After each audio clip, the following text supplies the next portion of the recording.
2015 წელს სამი ბრიტანელი მოზარდი სირიაში გაემგზავრა.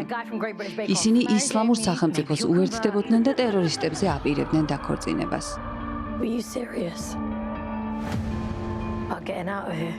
ეს ისტორია შთაგონების წყაროდ იქცა ახალი ფილმისთვის, რომელიც სირიაში მოგზაურობას ორი მოზარდის, დოის და მუნას თვალით გვაჩვენებს. პატარძლებით ცნობილი თეატრის რეჟისორ ნადია ფოლის პირველი სრულმეტრაჟიანი ნამუშევარია. ფილმი სირიაში გაპარულ გოგონათა ამბავს სწორედ მათი თვალით გვაჩვენებს.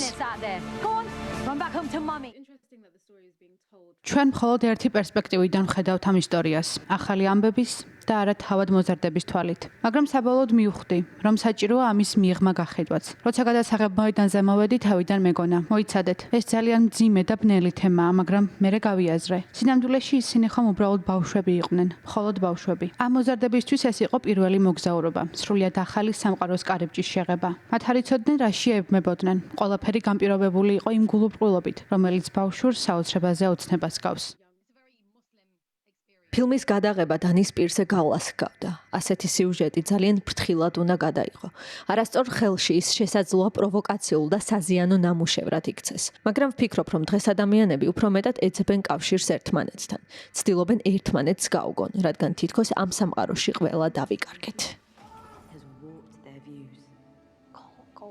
მართლაც ფილმის სიუჟეტი ძალიან ფრთხილია. პატარძლებში ტერორიზმის შესახებ ძალიან მცირე დისკუსია თუ ანალიზია. ფილმი არც ისლამურ სახელმწიფოს გვაჩვენებს და არც ჯიჰადისტებთან გოგონების თანაცხოვრებაზე გვიამბობს. პატარძლები მოგზაურობას აღწერს, ქაოსითა და იმედგაცრუებით სავსეს. ის ნათლად აჩვენებს თუ სად არიან ეს გოგონები ახლა და ფრაგმენტულად გვაძლევს პასუხს კითხვაზე, იქ რატომ აღმოჩნდნენ.